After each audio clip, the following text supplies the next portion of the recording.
Hello, my fellow foam flinging enthusiasts. This is Andrew, aka Dart Sweep, and welcome to a very exciting week and a very special episode of the Foam Zone. Thank you so much for joining us this evening.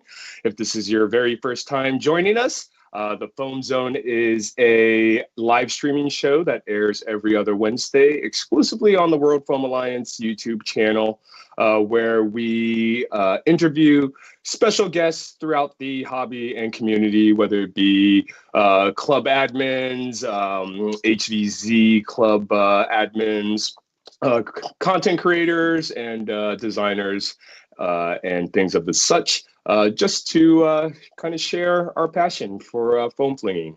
So if you have not done so already, please give us a thumbs up. Also hit that subscribe button if you wouldn't mind, and let your friends, family, everyone that you know about the World Foam Alliance. As you know, we are trying to create a networking opportunity for everyone to have a resource where people can connect and get together and get together for some blaster battles, create clubs, have resources for insurance, leads for venues, anything that can get a club going in your area if you don't have one, or join one if you're looking for one. So go ahead and register yourself and or your club on the worldfoamalliance.org website when you get a chance. We will also be at the Maryland Mayhem weekend, which is what our live stream show tonight is really about. We are doing a question and answering session. We just wanted to basically go over the weekend overview and let you guys know what the schedule is going to be, but really provide the viewers, you guys, an opportunity, whether it be in the live chat or to call in, an opportunity to ask some questions and get some answers. We have the admins from each organization from the Maryland Foam Alliance. We have Boomstick Mods and Cordell Warren, as well as Lex, who is one of the alumni admins over at the UMBC HVZ Club. So we're going to be able to answer all your questions regarding the weekend. So please feel free to go in a live chat, get those questions coming. If there's something you want specifically focused on and mention, go ahead and get that super chat going as well, and we'll get that answered for you. But yeah, this is an opportunity for everyone who is attending or maybe wish they could attend but don't have the opportunity this time, but want more information, to call in or get on a live chat, ask some questions, and get some answers. So yeah. Not too many housekeeping notes this week. Just kind of wanted to keep it casual. I know Survival Fest is their vendor application is still open. So if you're interested in being a vendor, go ahead and sign up. That should be fun. Also, End War is coming up, as you know, the weekend of the 4th of July. So if you get an opportunity, visit the website and get more information there. I believe Foam News Collective is actually going to be joining us here at Maryland Mayhem, so that should be exciting. I'm assuming they're going to be having some type of content episode or live stream coming out for you, so that should be exciting as well. But without further ado, I just want to get everyone that we have on our team. We've all been working. We started working together, really, I think last August was when our first meeting, and we really kind of got going in October of last year.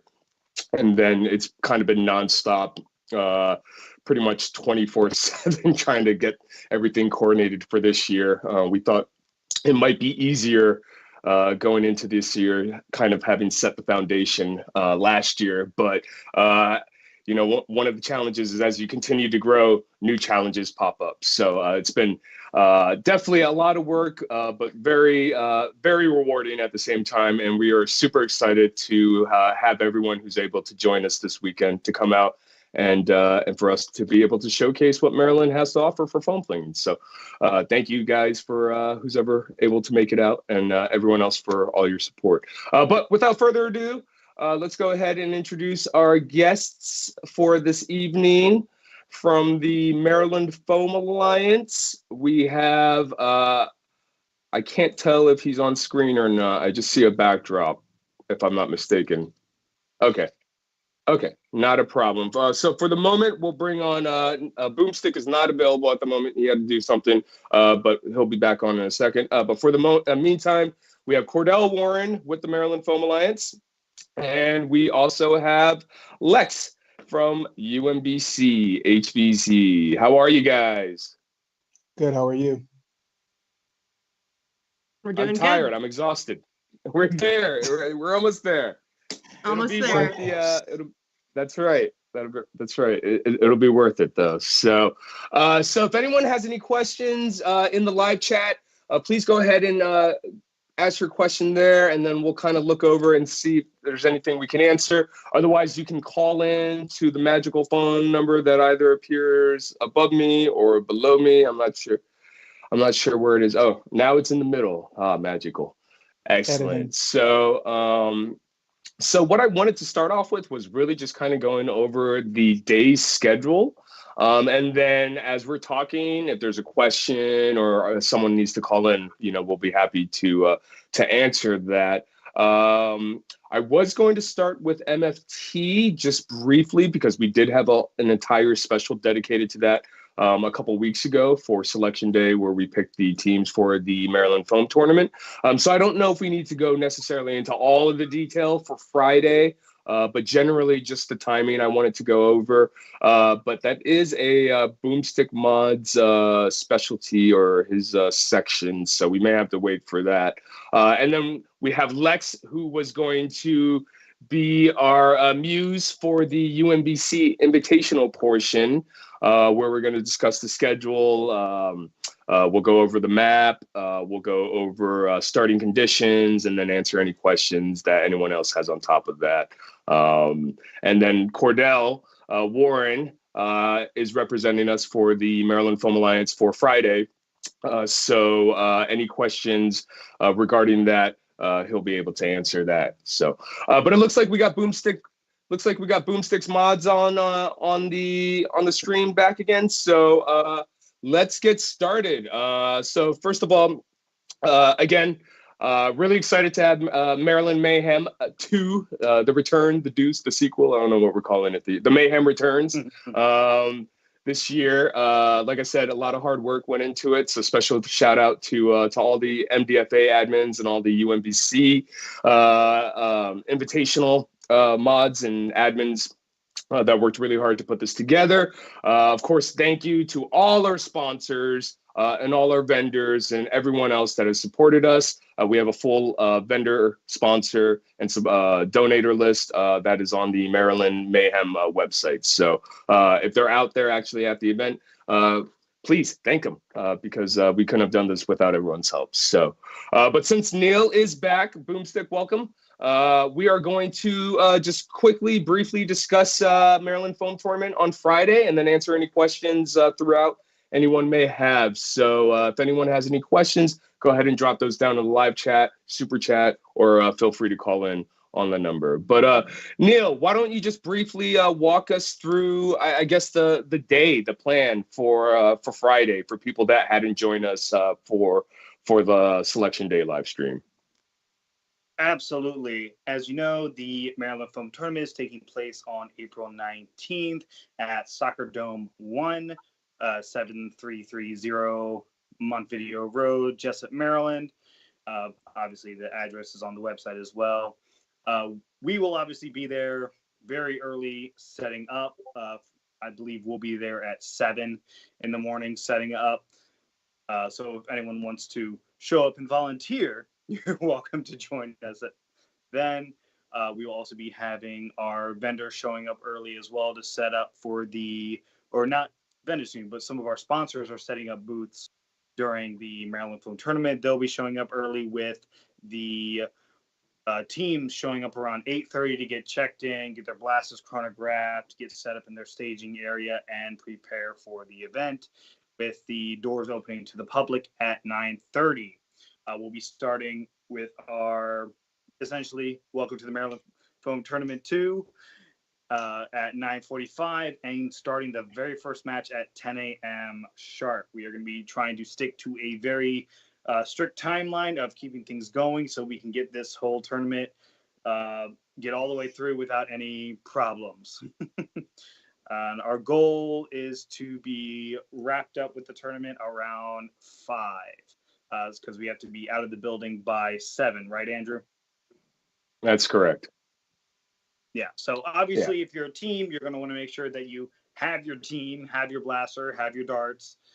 Make sure that you get there on time and get checked in, because you have to have your blasters chronographed and checked in before, I believe, 9:45. Is what we said,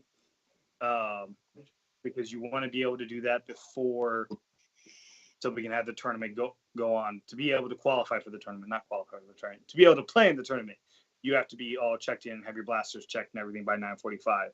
But it's going to be exciting. As spectators, absolutely come view the tournament, watch, enjoy. It's going to be some amazing, amazing plays that you're going to see out in the field, not to mention the fantastic sponsors that are going to be there as well with their booths. Come say hi, check them out. This could be your opportunity to pick something up to use for HVZ if you want to, because I know that's one of the things that people like, is being able to go to a vendor, pick something up, and then use it at the HVZ, which I know some people are disappointed about with BlasterCon being after the HVZ.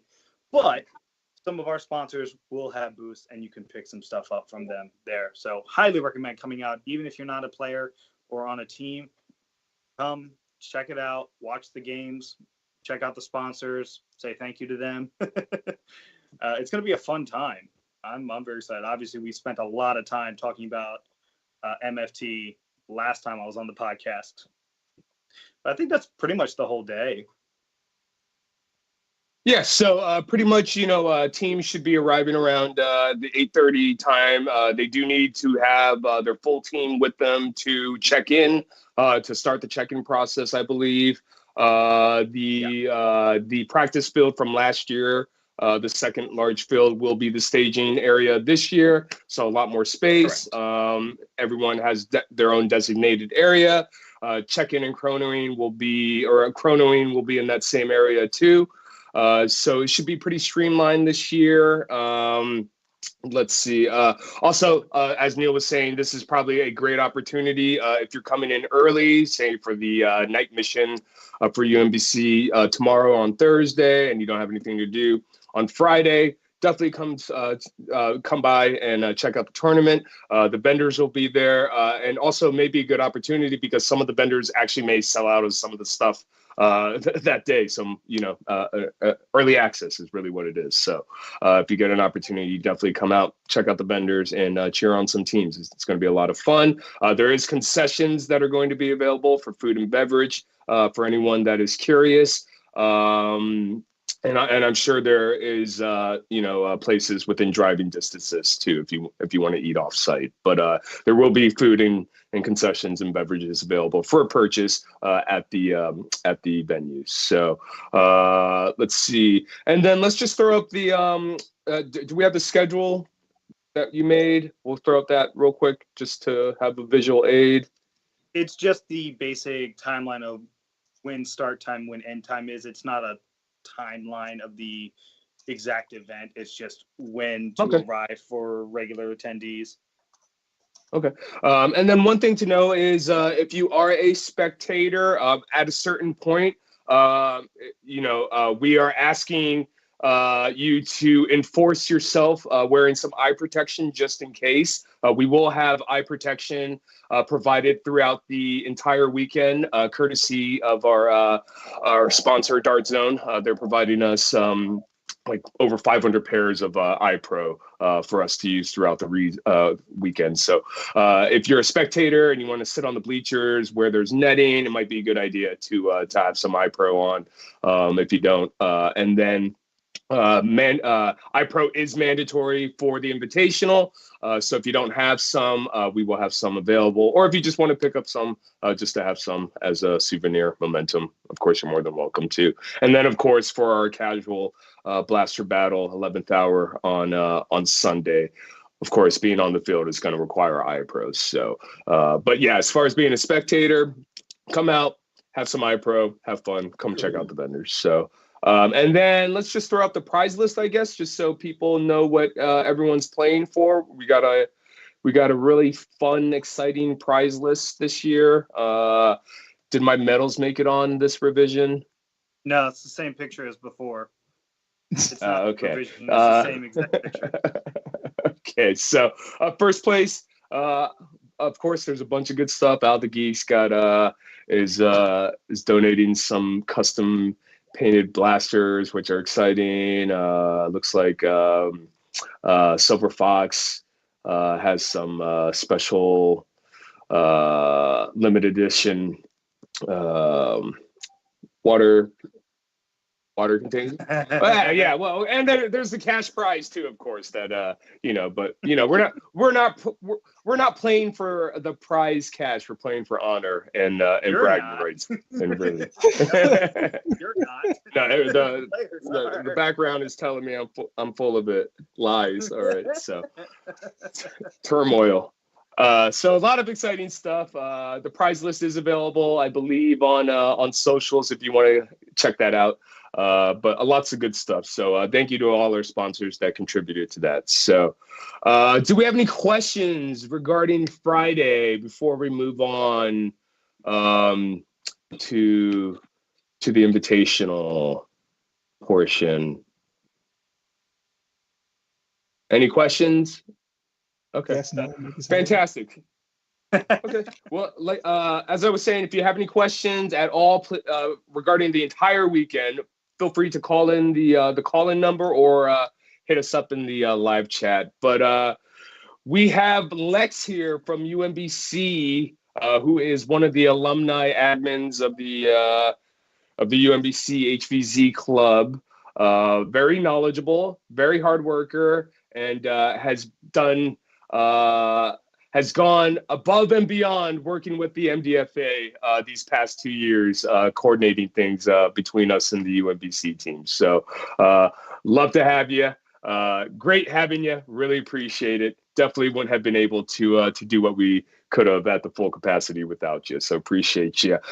So let's talk about the HVZ. Anything going? Let's start with Thursday. So Absolutely. Tomorrow, unofficially, the mayhem begins unofficially tomorrow is what I like to say. So yeah. So if you're in town for the event, feel free to come by UMBC. We're going to be having one of our normal one-night games starting at 7 o'clock tomorrow. We'll probably brief the game around 7:15 and hopefully hit the field by 7:30.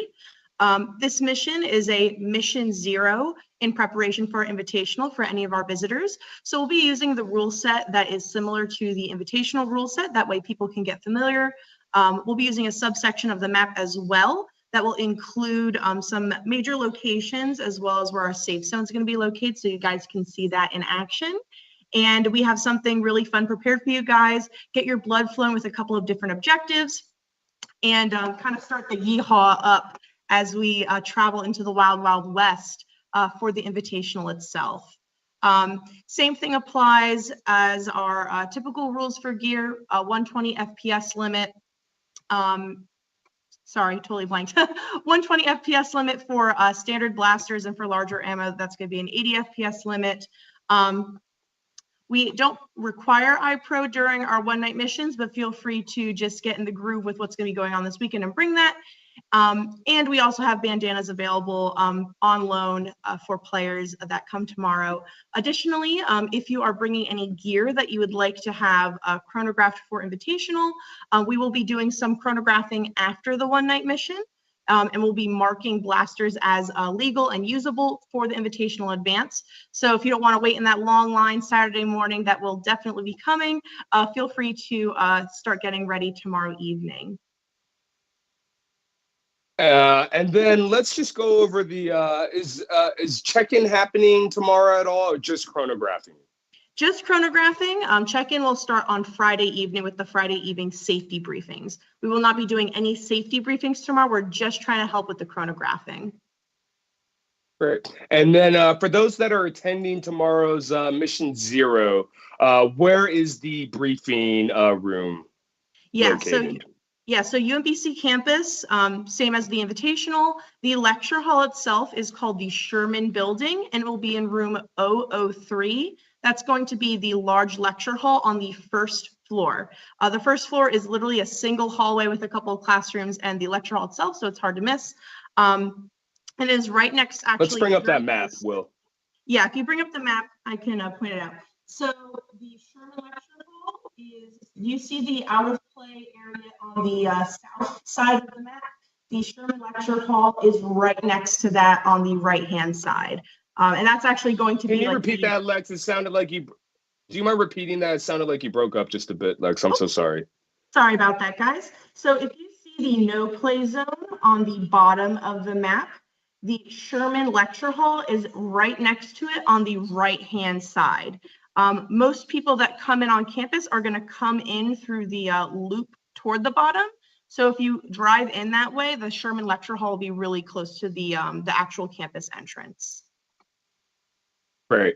Now, as far as I am aware of, I believe we are at around 400 people registered for this weekend. Oh, yes. Did I scare you? I just saw that. Yeah, so the numbers are crazy. If some of you are familiar with UMBC pre-Maryland Mayhem, we were very used to more smaller, intimate games, 80 to 100 people at most. And then with Maryland Mayhem, things have just been ramping up and the mayhem is really happening. So yeah, we're approaching 400. We're really excited to see everybody, get everybody used to, you know, our style of game. And yeah, it's going to be chaos, but we think it's going to be a good kind of chaos. For sure, absolutely. Yeah, I'm excited. I don't know if we can handle much more than 400. We'll find out, I guess. Though. Yep. We'll find out together. So. And then we do have an important question from the chat. Sure. Oh yes, questions finally. Well, go for it. There was an important question from the chat from Turbo Rave asking, does every blaster need to be chronoed? Because last year stock blasters did not need to be chronographed. Yes, so every blaster does need to be brought to blaster check. If it is a stock blaster that is, you know, I'll say lower caliber, lower performance, the moderator may not chrono it, but just give it a quick once over to ensure that this is not modified. It's a very basic blaster, and they will mark it with our standard marking. That's just to make sure that, you know, no one accuses any players of using any blasters that weren't checked or may not be legal for the game. We just want to make sure we have eyes on everything and that we don't have any problems with, you know, interfering with anybody's game. Yeah. And we have another question from Kyle Schilling asking, for blasters with variable FPS, are you requiring a lock in order to enforce FPS cap? Gotcha. So traditionally, we have not required a lock. If you want to bring it and show the moderators, we would be more than happy to have that and accept that. You know, with HVZ, the game of HVZ very much is an honor system. We're trusting our players. Please don't give us a reason to kick you out of the game. But so yeah, so right now, not requiring it. Hopefully that will not need to change. Also, Kyle, I know you, so I will find you. So yeah. Great question. So while we're still just kind of getting into the weekend, let's talk about ammo types. Yeah, absolutely. So if you're familiar with UMBC's normal rule set, usually we do not allow worker darts. However, for the UMBC HVZ Invitational, we are allowing worker darts. They're free to use for play. Feel free to use them for chronographing. Something new and hot on the market are the weight variable darts. These are the darts that are a little different than your standard ammo. We are asking, just to make sure that we don't have anything dangerous, that if you are going to be using weight variable darts, you must test with darts that are different from the weight variable darts, just so we know that there's no, I'll say, cheating of the FPS. We just want to make sure everything's safe on the field. Otherwise, if your blaster passes with the normal darts, you're free to use those types of darts as well. Yeah, so basically you're saying it's probably better to chrono with darts that probably have a higher FPS, just to make sure you're safe and you're under, if you're planning to use those weighted darts. Absolutely, yeah. Just in case there's a really significant change in the FPS, we don't want there to be any safety issues. Sure. And then other standard ammo types and throwables, if you just want to kind of go down the list. Yeah, absolutely. So we allow most ammo types, so half darts, rival balls, vortex, even if you're going old school. The only thing we don't allow is Nerf Hyper brand or third-party equivalents, just because they're very small, very messy, and hard to keep track of. Additionally, as I mentioned earlier, there is that FPS difference in requirement. So normal darts, half darts, rival, vortex, that's going to be the 120 FPS requirement. Megas, Mega XL, or anything larger is going to be that 80 FPS requirement. Additionally, when it comes to the, I'll say the throwing equipment or throwables, we allow throwing ammo at UMBC HVZ. So if you have a dart or a rival ball or even a vortex, you can throw at a zombie to stun them legally. We just ask that you throw one at a time. Handful throws of darts or handfuls of rival, that's not going to slide here. We don't want to deal with that much mess, only one at a time. Additionally, if you bring socks or foam throwables, that's also acceptable to stun zombies. We just ask that they're at a minimum 1 inch in diameter and no larger than I think 4 inch, like a 4-inch cube. So no one's like hawking giant sock conglomerations at the zombies. Sure, absolutely. Great. So that's great for Thursday, and then just kind of standard general information regarding ammo types. Again, if you guys have any questions, feel free to drop the questions down in the live chat, or get the super chat going. Also, friendly reminder, we do have a Discord. We'll try to link in the description, I think, the Maryland Mayhem website and the Discord, where you can get more information, sometimes in real time info. So also don't forget to give us a thumbs up and subscribe, and to register yourself on the worldfromlines.org website. So let's talk about Neil, let's talk about and Lex, let's talk about registration, how registration is going to happen. I guess our first registration is going to be happening on Friday, along with the blaster checks and blaster checks and safety briefings on Friday after the Maryland Foam Tournament. Well, actually, check-ins really start before the tournament itself, because firstly, with teams checking in before they do their blaster checks, they'll check in. In this process, we'll go over the check-in process. Players will receive their bandana and their badge that they'll be getting for the whole weekend event. So that way we know that they've been checked in, and along with a lanyard for the badge as well. And that's how we just explain what the idea behind the badge is, just so people understand what the badge is and why they need that and everything like that. The badge is so we know, have a very easy visual representation that show this person has checked in. So yes, you are required to wear that badge the entire weekend, because that tells us you've checked in, you've signed the waivers, you've done the things that you're supposed to do in order to be at this event and play, essentially. So this was our way of having a very easy visual method of knowing that people have checked in. And also, people get a really cool memento out of it, between the bandana that people love, the lanyards and badges, which are really cool. And of course, the lanyard has some of our top tier sponsors on it, which we're very grateful for. So it's. What were you gonna say? Yeah, I think it'll be cool. I think, obviously there may be some people around, ask for a signature or autograph if you find them. So you serve dual purpose with the badge there. But yeah, it's really a way for us just to confirm that you have done the check-in and registration process, and that people know that you're on site throughout the weekend for the event, and that you're part of the event, and that you can participate. And on the back of each badge, I believe there's also going to be a QR code sticker that will give you access to the campus map should you get lost on campus, if I'm not mistaken.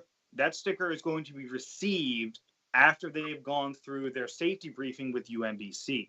So that is, again, an additional visual cue for us that this player has gone through the safety briefing for HVZ. So after MFT, in the evening, there are safety briefings as well.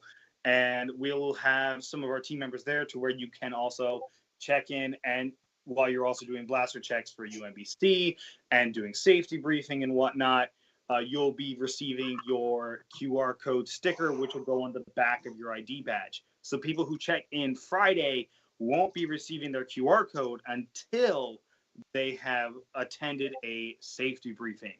Again, this is our way of making sure that people know the rules of the game, of the event that they're attending. And Lex, is there a penalty for anyone that does not have a QR code signaling that they did not attend safety briefing, or what should they do in that case? They get the hose. Just kidding.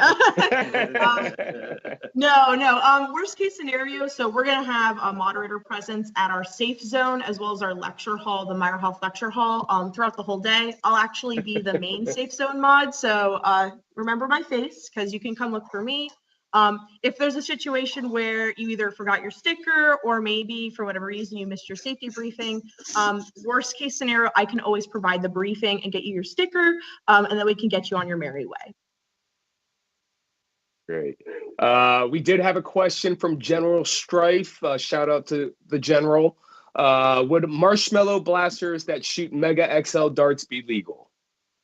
What is the mechanism for how they fire? I'm just not familiar. That was my question because there are multiple marshmallow blasters.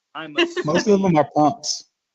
Well, some of them are spring. I believe the bow one is actually not bow powered as well, but I believe there are also some spring ones. But yeah, most of them are air blasters, which is what I was going to try and get clarification on.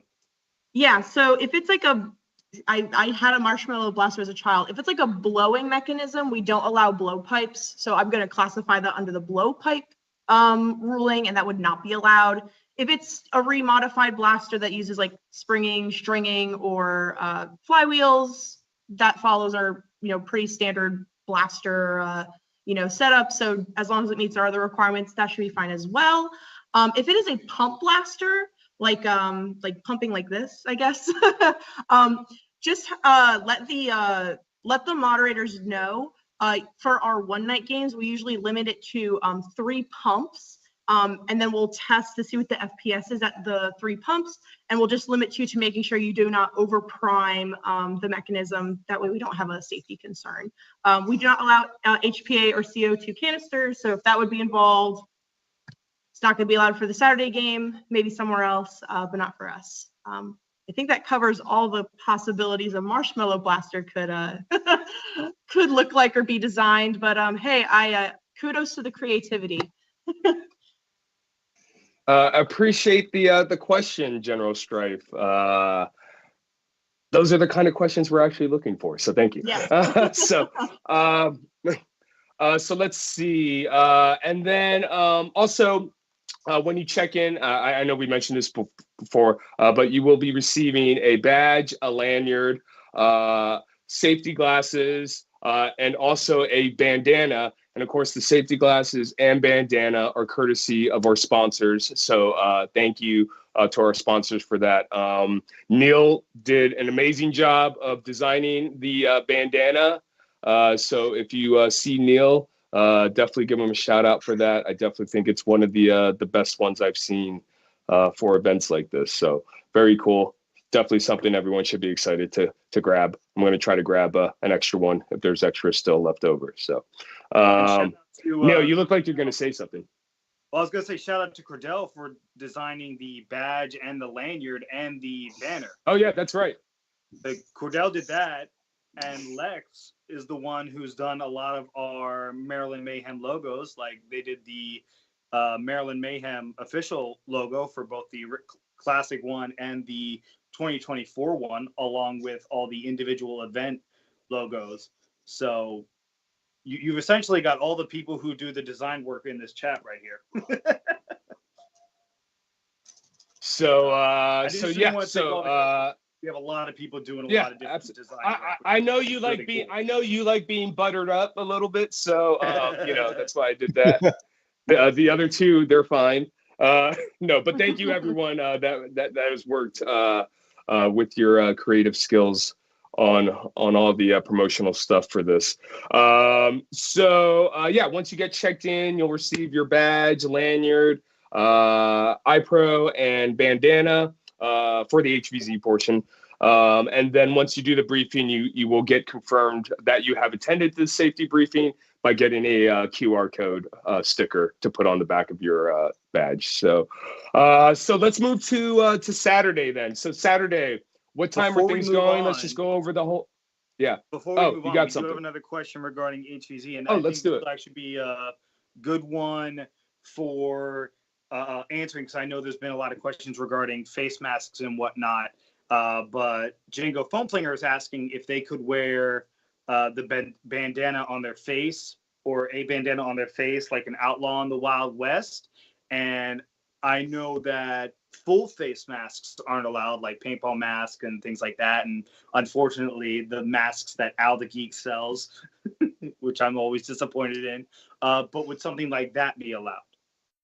Yeah, so anything like a gator or I'll say a wild bandit bandana that comes over the nose, that's fine. COVID masks also fine. It's just that UMBC has a restriction that like I'll say like a full plate mask or a full like encapsulating helmet that could cause I'll say identification issues. That's not allowed. But yeah, if you want to look like a Wild West bandit with that bandana over the face or a gator, go for it. And I will say this, and if you're going to want to do that with a bandana, you're not going to want to do that with the one that we give you, because you're going to need that for telling people that you're a human or a zombie, because UMBC is requiring orange markers for humans and zombies. I know a couple of people don't like using bandanas, so they use like those elastic wraps, but they have to be orange in order to play in the game, which is why, again, we're able to provide these orange bandanas, which I'm very excited for. Yeah. And just to be clear, again, if you have a different bandana or something that you want to use for the game, you're more than welcome to. It just needs to be orange. And then, if you want to hold on to the bandana that we're giving you as a souvenir, or, wear it as a face mask or whatever, you can do that. But just as long as your indicator is orange, is the color orange, is really that matters. So, any more questions? Wicked Wild West. Okay, so let's head on into Saturday because we're going to be there extremely early. I know that. Oh, yeah. But also, check-in begins extremely early because the games start rather early. So again, let's talk about the check-in process, where check-in's going to be. I know we had discussions about where chronographing and safety zone, and then also where briefing room is going to be. So let's just do the rundown just to get the day started, and then we can kind of just evolve into how the rest of the day is going to be planned out. Yeah, absolutely. So if we want to maybe bring up that map, that might be a helpful visual aid. So the briefings themselves are going to be in the Fine Arts Building and the Meyerhoff Building. The Fine Arts Building is marked in red and the Meyerhoff Building is marked in blue. Overall, we are considering the day start at 7. So we recommend coming at 7 just to make sure that you make it to your briefing on time and get your chronographing done on time as well. Once you are done with your safety briefing, again, you'll be checked in. You'll get that QR code sticker you can stick to your badge. And then if you look at the map, the yellow star, which is what we call behind the Commons building, that's where our chronographing and blaster check is going to be occurring. We are limiting to checking 4 at a time. If you have more than 4, you're free to have that checked. We're just going to ask that you get back in line just so we can share the wealth and make sure that at least everybody has a couple of blasters chronographed for game start. The safe zone is in the same location as it was last year. So that's going to be marked by the green shape behind the commons.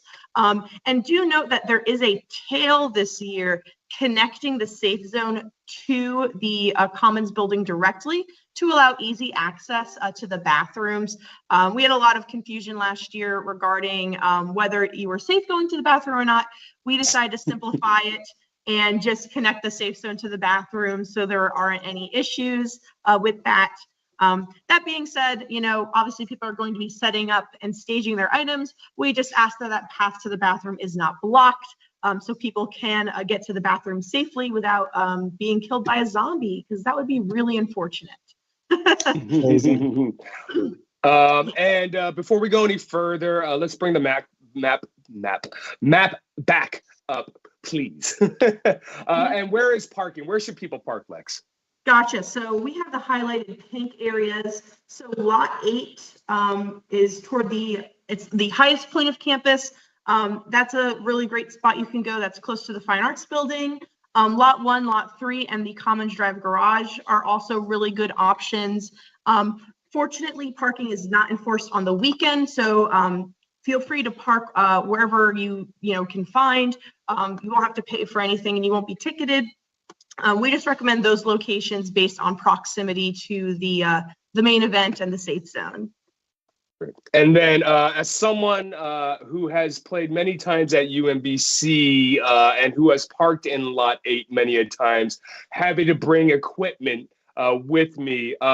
Maybe just give a little heads up about the all the stairs that and vertical challenges that may be there and present that you may have to consider when transporting your gear. You may want to consider bringing a cart or something, because there are a lot of stairs, let's be honest.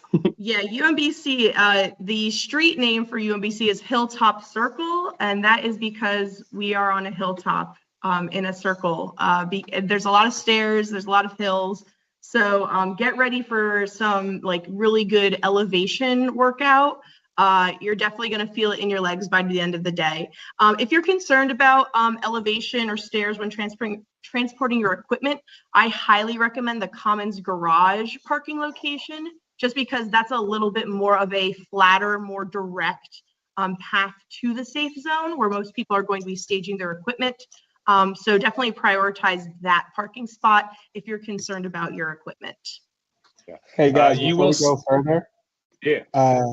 Both Kyle and Turbo Rave had some great questions in the chat. What are they? Kyle asked about occupancy limits in the buildings for the safety briefings, and Turbo Rave asked about bringing a canopy. All right. Both questions for Lex. Gotcha. So occupancy limits in the buildings. I believe the Meyerhoff occupancy limit is 300. Fine Arts is also a large lecture hall, just a little smaller. I believe that occupancy limit is 150, if I'm remembering correctly. And then what was the second question? Turbo Rave asked about if he can bring canopy things. So like, I guess a tent would be a canopy thing. Oh yeah, absolutely. Yeah. Feel free to bring your own canopies, coolers, things like that. We just ask that you're mindful of others. Don't try not to hog all the space. The safe zone's pretty large, so everybody should be able to spread out. And of course, just, be courteous to each other.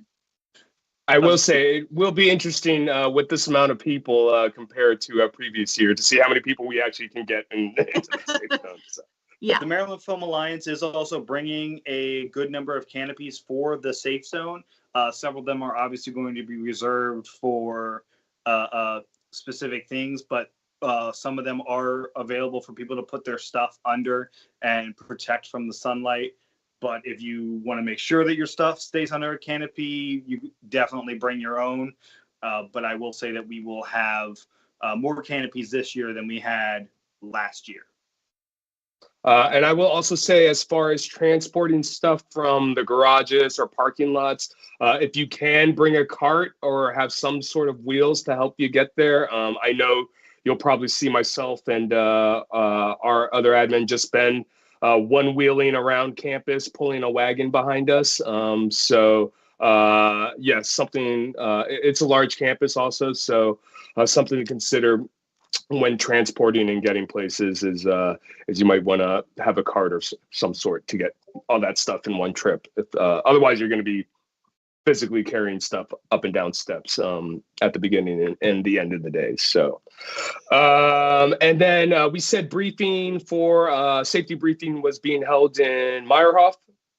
Meyerhoff and Fine Arts. Both. Okay. Fantastic. Yeah. So if you signed up at the Sign Up Genius, it will tell you which lecture hall your briefing will be at. Great. And those time slots are which?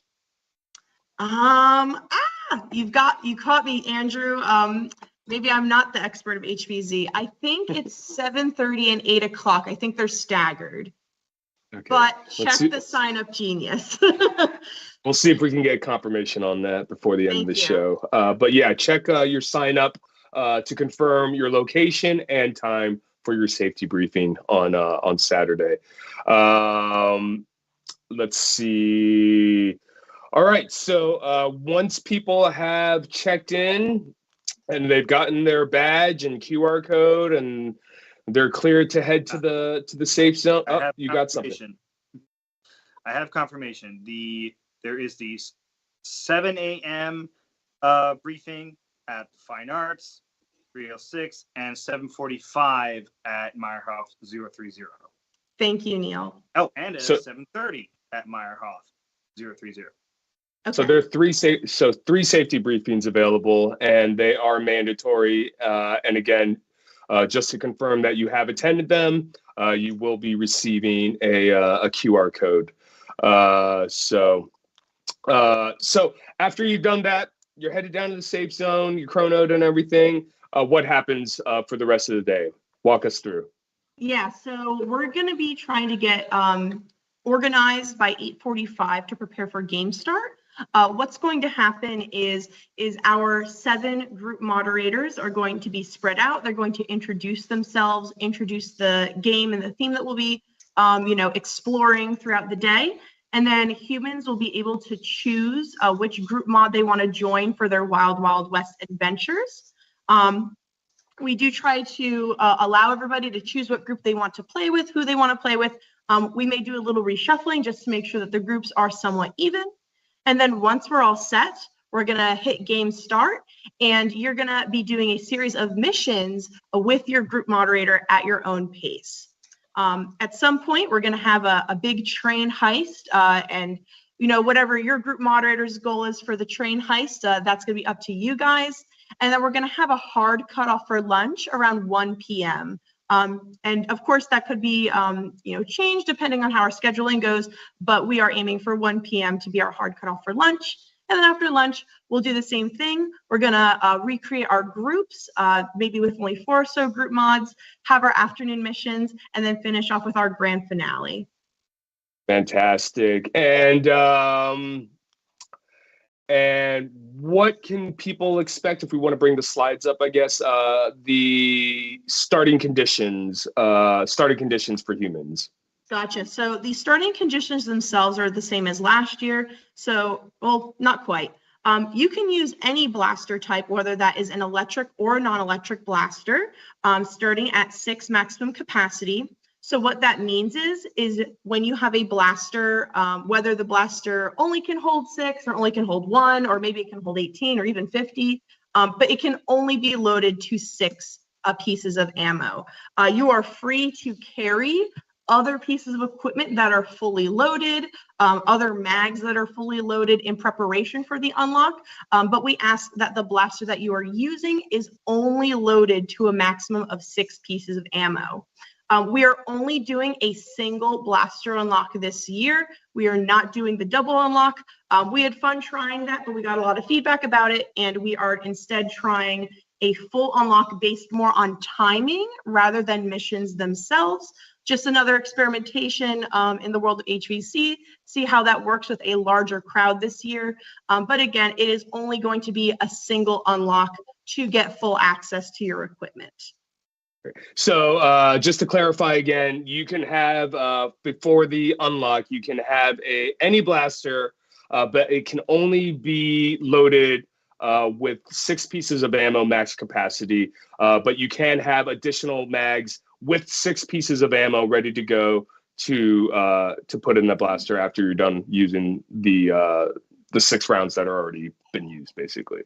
Yeah, absolutely. And if you want to prepare for the blaster unlock as well, you're free to carry blasters that are loaded to, 18, 20, whatever the maximum capacity of that blaster is. Just don't use it until the unlock. And say you wanted to dual wield, also, you can dual wield, but again, each blaster must only have 6 pieces of ammo loaded in it at a time before adding any more. Absolutely, yeah. So feel free to dual wield. Heck, if you can hold 3 at a time, I'd be really impressed. But yeah, use as many blasters as you'd like. Just again, only loaded to 6 pieces of ammo until that unlock happens. And unfortunately, for all you shotgun users out there, it is pieces of ammo, not shots. So if you are running a Spring Thunder with buckshot rounds, that counts as 3, not 1. So bad news for us, but we'll make the unlock. And then I'm using dual rounds. And then just to reiterate for our sock ninjas and throwables, throwable players, you may not shotgun ammo. You may only throw 1 piece of ammo at a time. Yep. And then let's see. Can we bring up the map again? I just want to go over the playing map. Are there areas where there are no play zones or no blaster zones or anything like that that people should be aware of? Yeah, so first things first, because you'll have a group mod with you the entirety of your gameplay, your group mod will let you know if you're getting close to a no play zone or if you're entering a no blaster zone for any reason. The 2 areas that are no blaster zones are labeled in the kind of orangey yellow striped squares. That's our Harbor Courtyard and our Erickson Courtyard. Those are both part of our on-campus housing. In-campus has just asked that we do not fire blasters in there for safety reasons. You're still free to use, throwing darts or throwing socks or throwable foam items. That's fine. We just ask that you don't use blasters. And then our areas marked in black are no play zones. So at the top of the map, the black area is our preschool. We don't play there for reasons I hope are obvious. And then toward the center of the map, we have a small nook near our quad. Unfortunately, we had some severe injuries occur there. It is a very dangerous area to play, so we ask that players do not enter that area this year.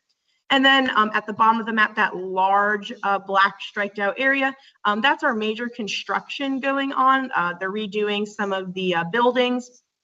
Those will be inherently, marked off by fencing and construction tape. But don't even think about trying to sneak your way into there to try to get some sort of advantage, because that is a no play zone. One more question for you, Lex. Go ahead. The chat asked specifically, Wizard Builds asked, do Master Keys have their own ammo count? I am not familiar with what a master key is. If someone a blaster attached to another blaster. I see. You know what? Let me think about that before I say the wrong thing on camera. I'll follow up in the Discord about master keys, just in case anyone brings those, and then we can get that all squared away. I mean, what are our rules, Neil, for master keys? Generally, as long as it falls under the FPS cap, is generally what we do. Well, for as far as master keys go, for as far as our rules go, which I do believe is a very different situation for HVZ, but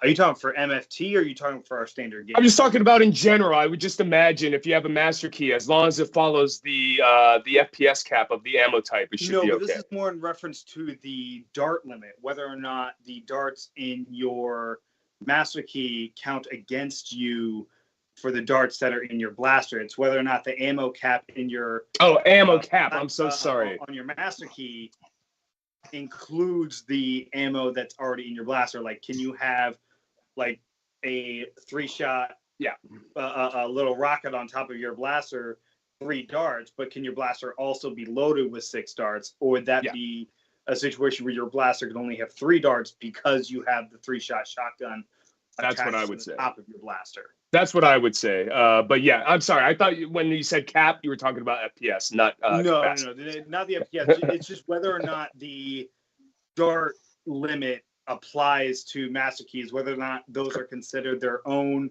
blaster with their own cap, or if those are counting against the blaster that they're attached to. Sure.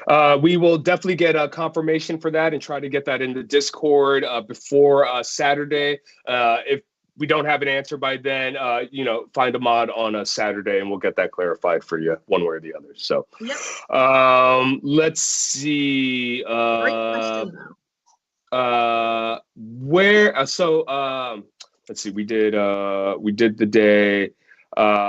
For lunch break, what should people? How long do people have for lunch, and what are the lunch options available? What would you recommend? Gotcha. So usually we give an hour and a half for lunch. On campus, we have the Commons building. That will literally be the building right next to the safe zone. Usually a couple of options are open there. If you're not interested in the options there, because I think they have a Mexican style restaurant. They also may have the sushi restaurant open. Being a commuter school, unfortunately, our options on the weekend are very limited. We do have some off-campus options as well. There's a small, I'll say strip mall near the campus where our Walmart is. There are a lot of options there. There's Chick-fil-A, there is Jersey Mike's, there's Panda Express. I think there's even Jimmy John's over there. So I highly recommend just looking right outside the boundaries of UMBC and you'll run into a lot of different food options. Yeah, I think just down the road a little bit, there's a Five Guys and a Wingstop, Dunkin' Donuts, a grocery store as well. If you want to go a little bit further, depending on timing, I don't know if I would recommend it, but there's definitely fast food options as well down the Baltimore National Pike, I think. So there are definitely options. This was the question I wanted to ask. Last year, it was new student day orientation or something like that, which obviously caused some issues going in. Is there anything that we should expect this year like that for this year? Yeah, so fortunately, last year we had a lot of restrictions and different things going on with our moderator team where unfortunately we had to schedule a new student day. It was not an option to do it any other time. We are not having new student day on our invitational day. We do not have to worry about an abundance of fresh faces roaming the campus and interfering with our gameplay. So that's really good for us. And hopefully moving forward, we will never have to have that conflict ever again. Cool. Excellent. It definitely made for interesting footage. I will say that. So after lunch, there's one or two missions, and it concludes with the final hold, obviously, which is kind of the big crescendo. Let's see, where was I going with this? I don't even know. Oh yeah, that's where I was going. Zombie play. What should you do if you're a starting zombie? And then just tell us about some of the zombie mechanics and how humans should interact with zombies, vice versa. Just talk a little bit about the gameplay mechanics, if you don't mind. Yeah, absolutely. So humans versus zombies, right? There's the human side, there's the zombie side. So our starting zombies are selected through our OZ application process. So our OZ application has been posted on the website, our socials, Instagram, Facebook, as well as our Discord. We do take OZ applications up to the morning of. So if you're kind of on the fence, you do have time to think about it and still apply to be one of our starting zombies. Right, so the starting zombies, they will all start with an alpha timer. So the alpha timer, I believe, will be 1 minute the entire morning. So the starting zombies will not be affected by the natural increase of the stun timer throughout the morning. Additionally, we have a couple of other zombie power-ups and mechanics to look out for this year. So in addition to our OZ alpha power-up, we also have the beta zombie. This will be marked by a high-vis vest that they will wear on themselves. And these zombies are actually immune to stuns made via blaster. So in order to take down these zombies, you're going to want to stun them either by throwing darts, throwing ammunition, throwing rivals, or throwing socks or other throwing equipment. That's the only way to stun these zombies. Additionally, we'll have a couple of other power-ups like the respawn zombie. So while the respawn zombie is unstunned, if you are a stun zombie, let's say the stun timer at the time of your stun is 2 minutes. If you high-five that zombie, you're dropped to 30 seconds remaining on your stun timer. So that could be really helpful, for keeping that respawn safe and unstunned and calling charges very quickly. Additionally, we have a few pieces of equipment that we'll be having. So we will be having shields for zombies to use. They will be either large foam cutouts worn on the arm of the zombie or cardboard. And any stuns made to the shield will not count to stunning the zombie. Something that is different this year and different from our standard UMBC games is that zombies will not be able to make tags with the shield itself. They have to make a tag with a free hand. So they can come in close and block with the shield, but they're going to have to swipe you using their other hand that's not occupied by the shield. I wish I had known that last year. That's how I died. Yeah. Hey, guys, we got one more question from Kyle. All right, let's hit that question and then we'll head back to Lex. So Kyle asked, for achieving mission conditions, can you complete a mission and alert another mod if your original one is not available? Yes. So normally how the game is written and how it's run, I am not sure if there is really a way an individual can complete a mission condition by themselves. That being said, if something happens where you do something to contribute to the other to your team, but you get separated, you should be able to communicate through the other mods, as we'll have our phones and our chats on all day to make sure that we're all kind of keeping each other in check and know for what's going on. Yeah, I can definitely say from experience, the mods are fantastic at communicating through with each other throughout the day. I definitely got separated a couple of years ago from my group, was able to find a mod, and they were able to send me in the right direction. So don't worry about that. We were talking about separated from your group, join a new group. That's true right. too. Yep, that's absolutely true. Even better, just join the horde. Just get it over with. Join the winning team sooner. So we were talking about zombie mechanics. One thing is a common question are do blaster tags count? Gotcha. Yeah. So UMBC, we do not allow blaster tags. Please do not aim to tag blasters. We don't want to damage anybody's equipment. And humans don't bash the zombies with the blaster either. You gotta throw something or shoot them. You can't hit them with the blaster either. So yeah, no blaster tags of any sort on either side.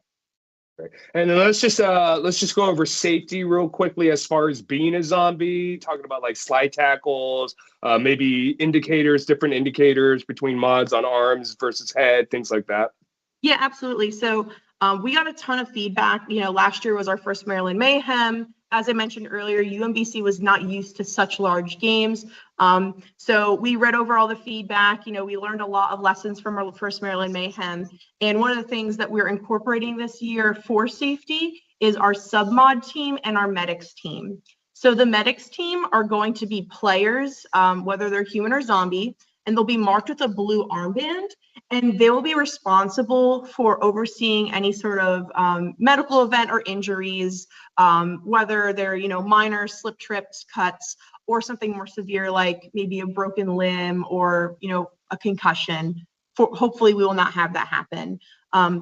These medics are empowered to call game stops if a severe injury occurs or a severe, potential of like crowd crushing occurs. They're empowered to do this. They have been coached and spoken with the mod team regarding roles and expectations. So we are really looking forward to working with them this year and, making sure that our game is safe.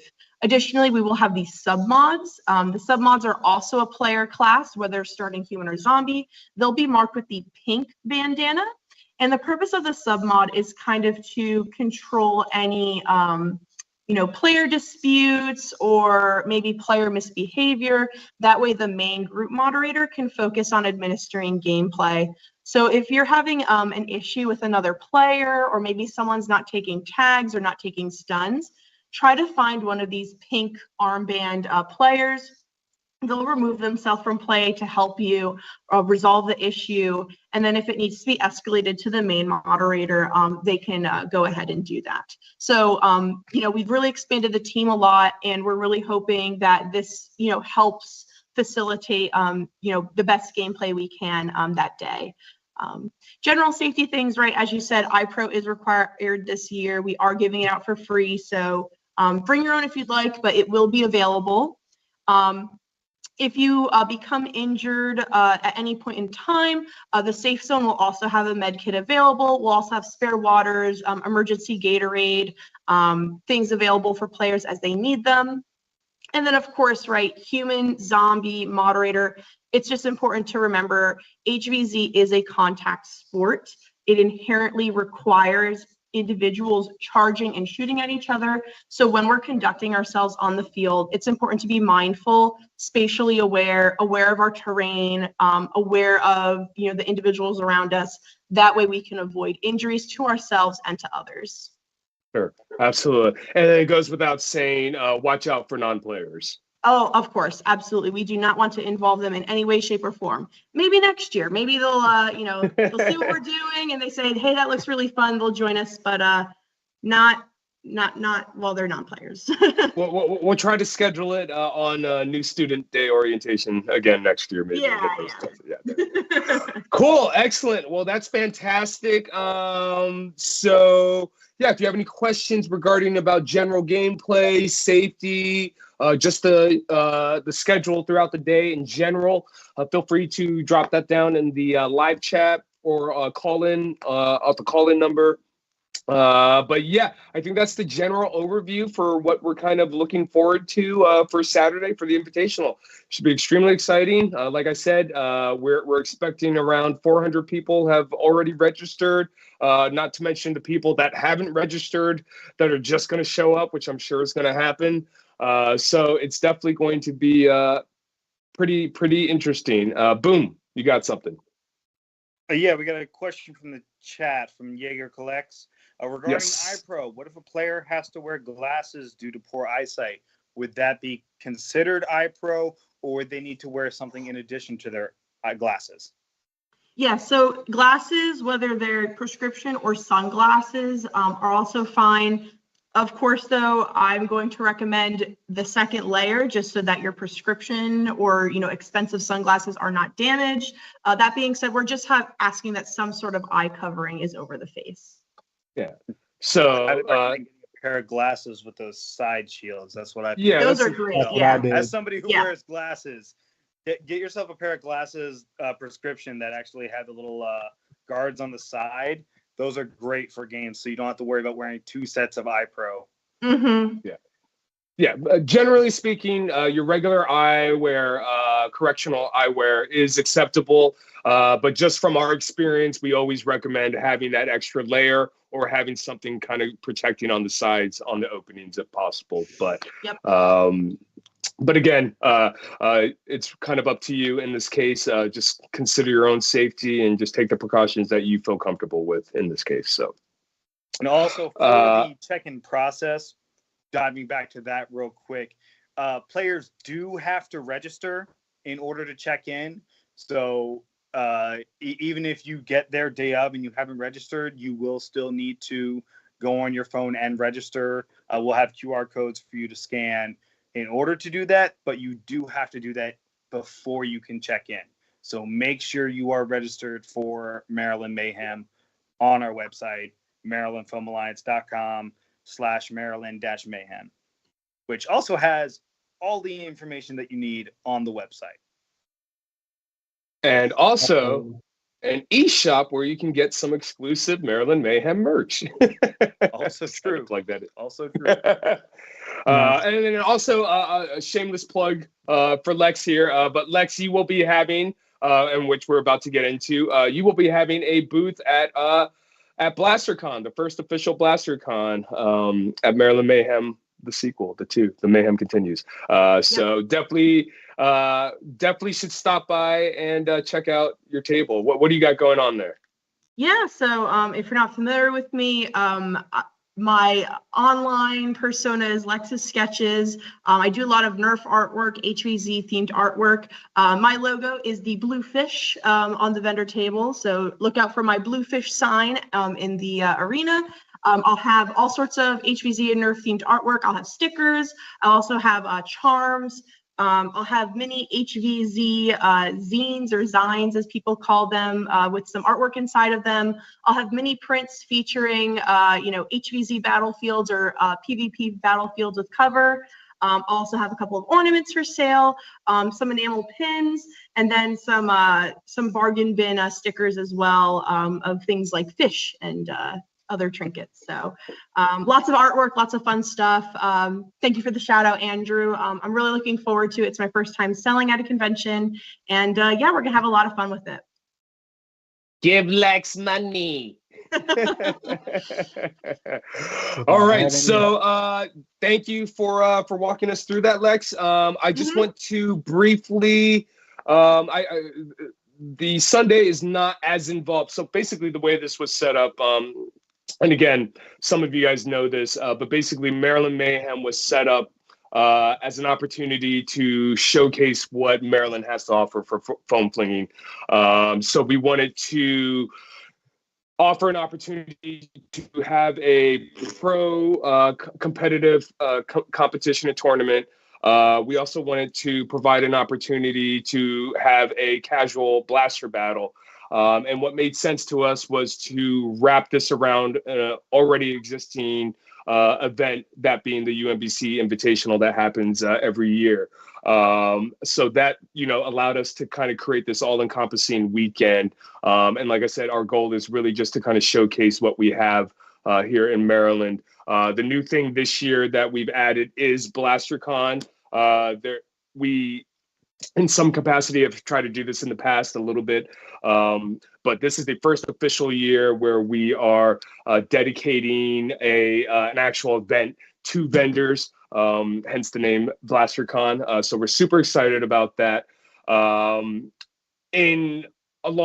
Coinciding with the 11th hour blaster battle that we've had in years past, which is the casual PvP. Both are going to be taking place in the same location. I will have Cordell and Boomstick kind of walk us through what is involved with that. But before we get started with that, let's just throw up the 11th hour BlasterCon banner. I think it shows kind of the sponsors and vendors that are involved. Yeah, there we go. That's it, right? Yeah, so kind of yeah, so you can see who our sponsors and some of the vendors are going to be there. But yeah, so this third day is kind of like the wrap-up day, kind of fun, casual. Let's get together and have a blaster battle and check out some vendors. So Neil and Cordell, if you kind of just want to walk us through exactly what people can expect. I know there may be a change in scheduling regarding the blaster battle that we're getting confirmation on, maybe starting an hour early or a couple hours earlier than we had anticipated. But we will provide that information in the Discord and make an announcement once that's concerned. But generally speaking, let's just discuss what people can expect for Sunday. Sure. And yeah, Cordell. So I believe we have it scheduled to start BlasterCon at 10 a.m. and currently we have it set for 1 o'clock for 11th hour to get kicked off. So anyone who wants to shop from the full list of vendors, maybe you don't intend on coming on Friday, that will be your opportunity to come in and check out the entire list. It's almost 30 vendors that we have set up. And you have a good 3 hours to do all of that shopping. So bring your cash, maybe take a picture of some of your favorite personalities within the hobby and check this whole thing out. Cordell, can you tell us, because I don't want people, and I know it's going to happen, but just to clarify, there are 2 Soccer Dome locations. These are separate locations for the tournament that is on Friday, and it is a completely separate location on Sunday. What is the location on Sunday? That is absolutely correct. The location for Sunday is Soccer Dome 2, which is located at 7447 Shipley Avenue, Harmons, Maryland, 21077. That is so. If you go to Soccer Dome 1, none of us will be there. Please go to Soccer Dome 2. Yeah. If you see people playing soccer, you're probably in the wrong place then. And let's just go down the list. It's a very exciting vendor list. Who's on the vendor list that will be there? So our vendor list for Sunday is as follows. You have Saber, No Nut Nerf / Maritime Foam. PSAS Survival Fest will be there. Griffins and More, The Foam News Collective, Silly Butts, Orion Blasters, Kelly Industries, Roboman Automation, Gavin Fuzzy Customs, Lexi Sketches, Fast Tracked, which is Archer's podcast, Cobalt, Xbox Games, Bigfoot's Nerf Cell, Frontline Foam, Dart Zone, the World Foam Alliance, Al the Geek, Foam Demic, the Moose Mod Shop, 3D Printed Solid, Containment Crew with their new Scare project, Silver Fox Industries, Out of Darts, and of course, the Maryland Foam Alliance will be there as well. And as many of you know, Boomstick Mods and myself, Dart Sweep, are part of the Maryland Foam Alliance. So we'll be at the Maryland Foam Alliance table, I believe, throughout the day when we're not doing other duties, when we get a chance to be there. Also, I know that Sophie Lightning is planning to make an appearance, if I'm not mistaken, because they are competing in the tournament and participating throughout the weekend. So that should be exciting. Captain Xavier is going to be there at the World Foam Alliance and Al's booth. So that will be exciting. So yeah, it's going to be really exciting. We got a lot of really good vendors here. And again, this is kind of our first year doing it this way. We'll see how it works on Sunday, and we'll see how things evolve based off of this going into next year. But super exciting. Forms of payments people should expect. I'd probably bring cash just in case something goes wrong. I don't know who's taking card. Cash is king. Great. So just be prepared. If all else fails, maybe to have some cash in the background or make a trip to the ATM. But I think generally speaking, just going to conventions and everything, most people are able to accept Zelle or PayPal or something like that. So the Maryland Foam Alliance, I can tell you can accept cash, card, Venmo, PayPal, pretty much anything. We can. Every other payment will be as pretty much per vendor what they have available. I do know, especially some of the larger vendors should have other payment options, I believe. But as Cordell said, cash is king. So maybe for some of the other vendors, you might want to bring cash with you. But in this wonderful day and age, it's very easy to send cash back and forth to people. So you should be able to. And then I do believe with everyone that checks in or when they arrive on Sunday, they will be receiving a raffle ticket, because we are going to be doing a raffle at some point at BlasterCon, if I'm not mistaken. These guys are like, I don't know. That's like, your area. You're the one who told me about that, so that's on you. So I'm assuming if nobody has prizes, we're just going to start raffling off Andrew's blasters. There we go. Basically. All right. That's fair. I'll get some stickers from Lex. We can raffle those off. Okay. So basically BlasterCon, doors open at 10. Vendors you will have exclusive access to vendors for at least an hour or two before the 11th hour blaster field opens up. So let's talk a little bit about what the 11th hour blaster battle is and what people can expect with that, as far as timing and games and what's going to be going through on the day. Staging, where people need to stage, since we're indoors now, space is limited. Let's just talk a little bit about what people should be expecting. So for the PvP side of the day, the 11th hour blaster battle, it'll be a lot of similar to what happened last year. However, our field size is slightly smaller. So I do think we are going to cap the amount of people that can be on the field at one time, just due to the size constraints. But it'll still be a decent amount of people on the field. As far as player staging goes, again, indoors, so space is limited. So we are expecting our players to kind of work out of their vehicles, come in with their stuff ready to go. We are providing darts for the 11th hour blaster battle, so they will be able to load up when they get inside, but there will not be space inside for them to set their stuff down anywhere, really. So I would work out of your car or something of that nature, but it will still be a lot of, similar to last year, where we're going to run a lot of kind of infinite lifestyle games where there's very fast pace, getting lots of action.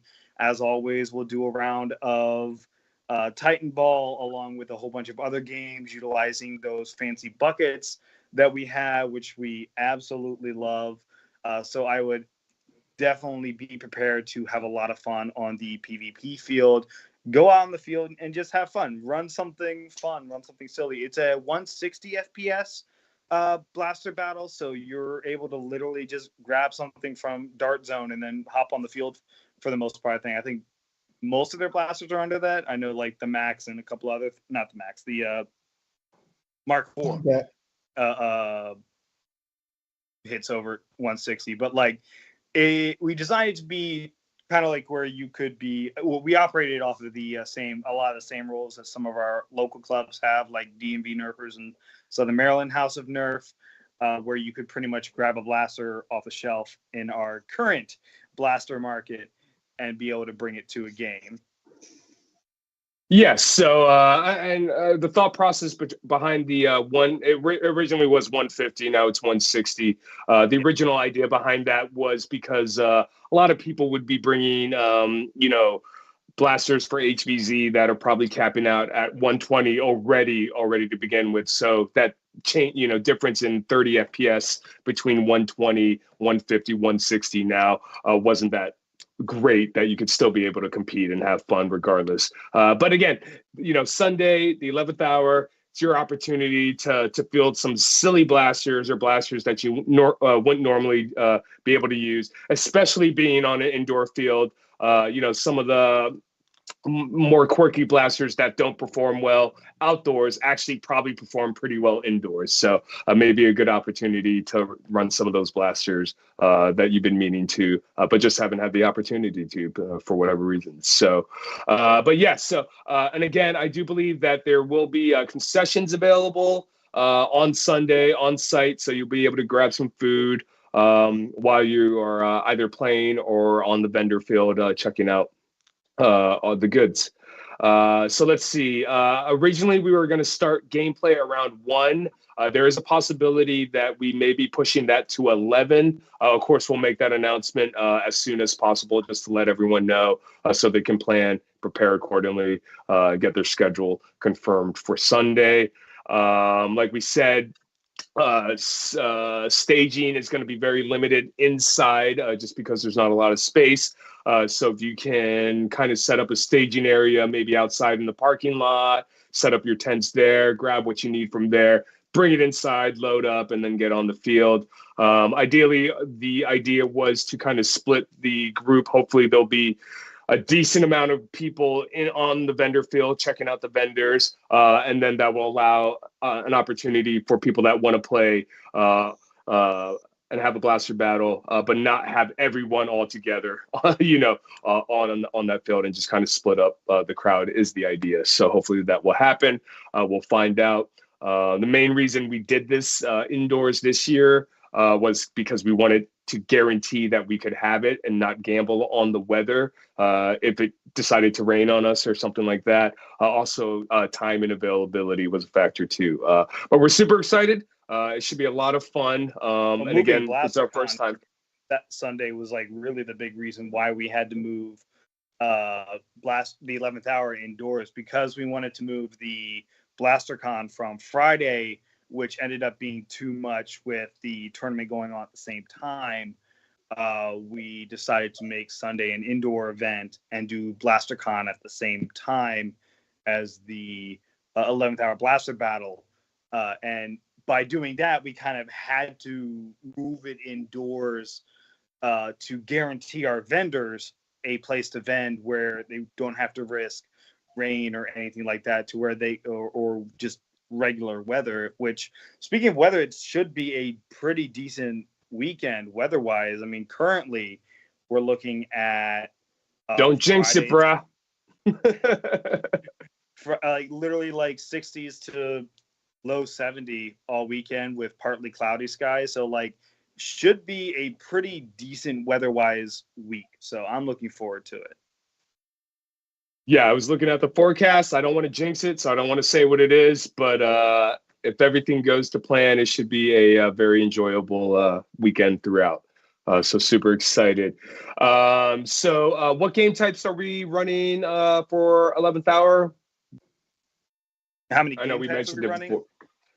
Just the different game types people are going to expect. I know we talked about doing a TDM, a domination, and then So we will probably a be playing, Titan due Ball. to limited time, we will probably be doing and I will say these game types are not confirmed officially. We will be getting that finalized probably tomorrow. But we have an idea of what the games are going to be, because it's going to be Death Clicks, it's going to be Titan Ball, it's going to be Domination, and then if we have time, we'll have some other games on the docket as well. But I know with that many people, we'll probably have the games go a little bit longer, so people can get enough playtime in and everything, and allow the games to progress. So those are the 3 games that we are for sure going to be playing. But if we have time, obviously, we'd love to play some more as well. Excellent. All right. Well, so like we said, we'll let you know if the games are going to be beginning for the 11th hour, if they're going to be starting at 11, noon, or 1. We'll let you know once we find out. Currently scheduled for 1. Announcements will come. Yeah. But yeah, so basically expect for Sunday, doors open up at 10, and we need to be wrapped up and out by 5, I believe. So it should be a lot of fun. I just want to give this opportunity to anyone that is watching. If you have any final questions or anything that you want to know, to go ahead and give us a ring. I don't think we've had any call-ins tonight. Oh, okay. Got it. And then, or give us a question in the live chat. But otherwise, yeah, any other thing that people should know, guys, that we want people to know? Bring sunscreen. Bring sunscreen. What about snacks and food or anything like that for Saturday? Hydrate, absolutely. Great. Excellent. What is this thing You're called? gonna need that energy. I know we're all running out on fumes at this point, but we're almost there. We can do it. Let's see. Any other questions? Not seeing any in the chat. Not saying it. All right. Well, that is it then, I guess. Unless anyone else has anything else they want to say before we go. But yeah, super excited. A lot of hard work has gone into this. If you have any questions between now and Friday or Thursday, I guess, please join the Discord. We're on all socials, Instagram, Facebook. Like I said, join the Discord. We have a chat going on there. UMBC has a Discord chat for their HVZ club. Maryland Foam Alliance has a Discord chat for our group. So join those for information regarding all our events. And then if you have any questions about this weekend, of course, feel free to hit us up there as well. But yeah, we are finally here. The Mayhem is just a few hours away. It definitely is going to be organized chaos, but I'm super excited to fling some foam, and especially to see everyone that is coming out. These events, I love doing these and attending and having these large-scale events. There's just not a lot of opportunities, I feel like, where you can get people that share the same passion and for a hobby and the community to get together and share that together in one place. So super excited for that. But next week we will be back with our regular scheduled programming. Next Wednesday with Al the Geek and Captain Xavier for a episode of Get Off My Lawn. I'm not sure who they're going to have on as their guest. Something tells me they might kind of do a recap kind of thing of Maryland Mayhem as they are recovering. I'm sure they will be next week. So tune in for that. And then I will be back the following Wednesday after that. I hope. I'm in the process of moving, so we'll actually see how that goes. But I will be back.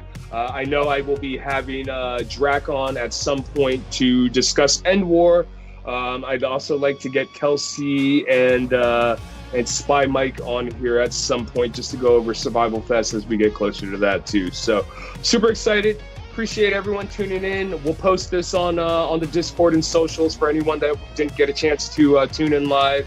But otherwise, looking forward to seeing everyone Thursday, Friday, Saturday, Sunday.